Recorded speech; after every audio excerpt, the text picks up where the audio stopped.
नमस्कार दोस्तों, आप सभी का स्वागत है आपके अपने YouTube चैनल स्टूडेंट स्टडी 247 पर।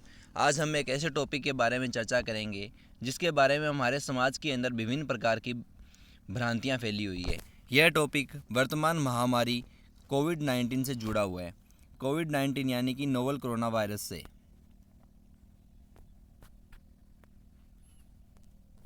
कोरोना वायरस से कोविड-19 क्या है?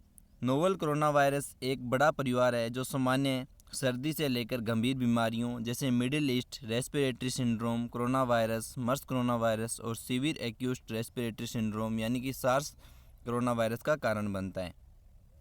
नोवल कोरोना वायरस रोग कोविड-19 एक नया स्ट्रेन है जो 2019 में खोजा गया था। पहले मनुष्यों में इसकी पहचान नहीं की गई थी क्योंकि पहले कोविड-19 वायरस सिर्फ एनिमल्स में फैलता था। विश्व स्वास्थ्य संगठन WHO ने इस नवीन कोरोना वायरस से होने वाले रोग का नाम कोरोना वायरस DG2019 रखा, जिसको अपने शॉर्ट में कोविड-19 बोलते हैं।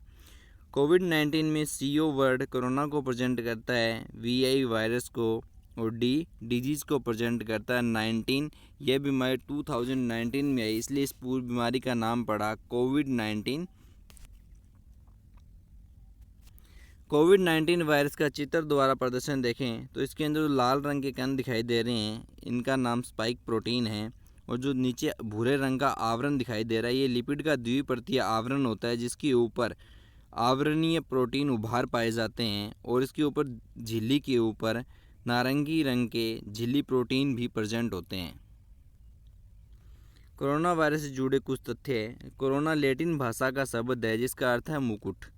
कोरोना वायरस वुहान चीन से आरंभ हुआ था, इसलिए इसे वुहान कोरोना वायरस के नाम से भी जाना जाता है।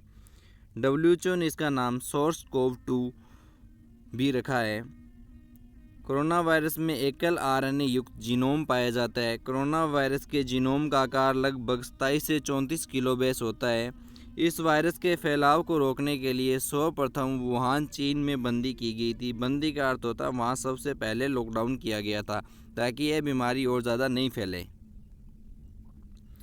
30 जनवरी 2020 को भारत में कोरोना का पहला केस केरल में आया। यह केस चीन से लौटे एक भारतीय नागरिक का था।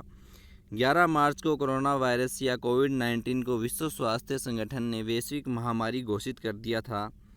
इसके 2 दिन बाद 13 मार्च को भारत में कोरोना वायरस से पहली मौत हुई। 19 मार्च को प्रधानमंत्री नरेंद्र मोदी ने कहा कि 3 दिन बाद 22 मार्च को पूरे देश में जनता कर्फ्यू लगाया जाएगा। 24 मार्च रात 8 बजे प्रधानमंत्री नरेंद्र मोदी ने अगले 21 दिन के लिए लॉकडाउन का फैसला सुनाया। माननीय अशोक गहलोत सरकार ने राजस्थान में 22 मार्च को ही लॉकडाउन कर दिया था और इसी के साथ राजस्थान देश का पहला लॉकडाउन लगाने वाला राज्य बन गया था। कोरोना वायरस की संक्रमण की जांच के लिए 2 प्रकार के टेस्ट होते हैं। एक होता है RT-PCR real time reverse transcription polymerase chain reaction और दूसरा होता है एंटीजन टेस्ट। RT-PCR के टेस्ट के अंतर्गत इस टेस्ट में नाक या गले में से एक नमूना लिया जाता है जिसे अपने स्वाब कहते हैं। दुनिया भर के डॉक्टर RT-PCR को सबसे अच्छा टेस्ट मानते हैं। हाल ही में भारत में पुणे माई लैब कंपनी ने घर पर ही कोरोना के टेस्ट करने वाली किट बनाई है।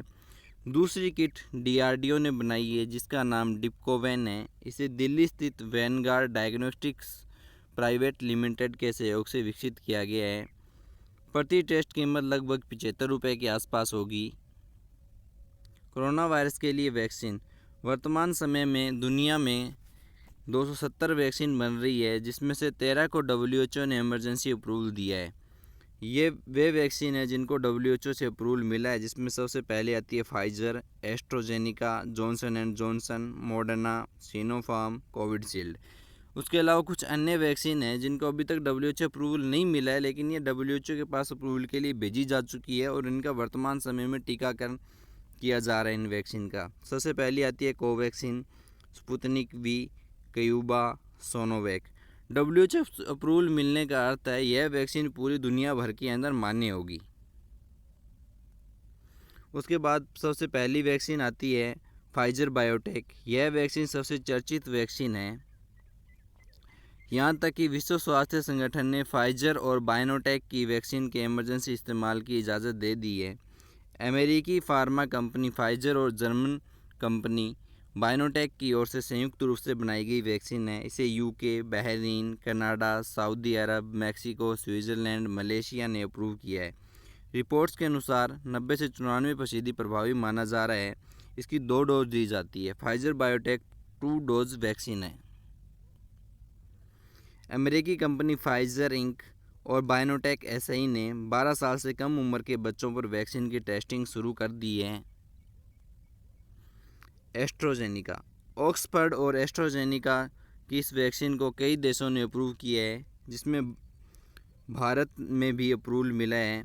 अर्जेंटीना ने भी इस वैक्सीन को अप्रूव किया है। इसे 70% तक प्रभावी माना जा रहा है। हालांकि कुछ रिपोर्ट्स में इसके 90% प्रभावी होने की बात की जा रही है। यही वैक्सीन भारत में कोविशील्ड के नाम से उत्पादित हो रही है, जिसे भारत के सीरम इंस्टीट्यूट ऑफ इंडिया और ब्रिटेन ने मिलकर बनाया है। वर्तमान समय में जो कोविशील्ड के अपने इंजेक्शन लग रहे हैं, वो इंजेक्शन इसी एस्ट्राजेनेका वैक्सीन के हैं, जिसको अपने भारत के अंदर कोविशील्ड के नाम से जाना जाता है। यह है Covishield vaccine. Johnson and Johnson, इसे अमेरिका और बेल्जियम ने संयुक्त रूप से बनाया है। इसकी केवल एक ही डोज दी जाती है। यह वैक्सीन 35.6 से 46.4 फ़ारेनहाइट के तापमान में रखी जाती है। रखने का अर्थ है इसको इतने तापमान के अंदर स्टोर किया जा सकता है। इसे कम या ज़्यादा तापमान पर यह वैक्सीन ख़राब हो जाएगी। यह वैक्सीन 70 से 85.5% प्रभावी है। ये अपने जॉनसन कोविड-19 वैक्सीन है, जिसके अंदर एक बोतल से 5 डोज दी जाती है। मॉडर्ना, अमेरिका ने फाइजर के साथ ही मॉडर्ना वैक्सीन को भी मंजूरी दी है। यह अमेरिका की बायोटेक्नोलॉजी कंपनी मॉडर्ना की ओर से बनाई गई है। अमेरिका के अलावा कनाडा भी इस वैक्सीन को अप्रूव किया है। इसे 95% प्रभावी माना जा रहा है। इसकी 2 डोज दी जाती है। मॉडर्ना वैक्सीन भी कैसी वैक्सीन है? 2 डोज वैक्सीन है। ये मॉडर्ना कोविड-19 वैक्सीन है। और सिनोफार्म चीन की वैक्सीन है, जिसे चीन ने अप्रूव कर दिया है। साथ ही कई अन्य देश भी सिनोफार्म के लिए चीन से कांटेक्ट कर रहे हैं।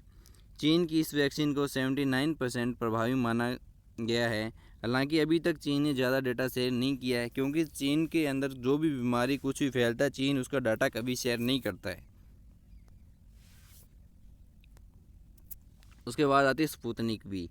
इस वैक्सीन को मॉस्को के गामेलिया इंस्टीट्यूट ऑफ एपिडेमियोलॉजी और माइक्रोबायोलॉजी ने बनाया है।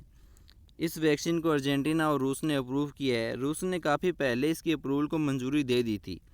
इस वैक्सीन को काफ़ी कम तापमान में रखने की आवश्यकता होती है। रिपोर्ट्स के अनुसार इसे 95% तक प्रभावी माना जा रहा है।